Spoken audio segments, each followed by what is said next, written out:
In today's video, I'm going to teach you how to sign into Google Classroom, specifically geared towards students. This is a straightforward process, and by the end of this video, you'll be able to access all the classes you need with ease. Let's get started.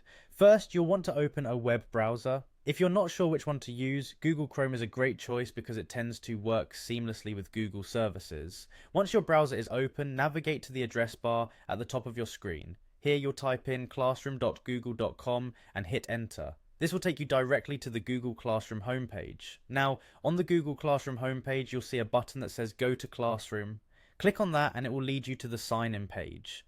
At this point, you'll need to enter your Google account email. It's important to remember that this might be a personal Gmail address or, more commonly, an email provided by your school. Make sure you've got that handy before proceeding. After you've typed in your email, you'll notice that there's a Next button. Click on that and it will prompt you to enter your password. This step is crucial, so make sure the password is correct and pay attention to uppercase and lowercase letters if applicable. Once you've entered your password, go ahead and click Next again. Congratulations, you're almost there.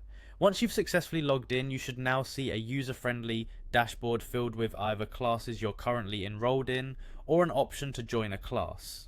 If you have a specific class code, this might be provided by your teacher, you'll want to use it now to join a new class.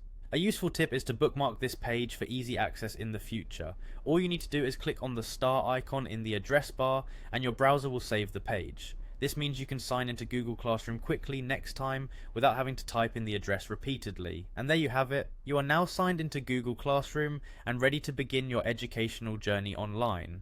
If you encounter any issues, double check that your email and password are correct and ensure your internet connection is stable. Also, if you need further assistance, don't hesitate to reach out to your school's IT support for extra help.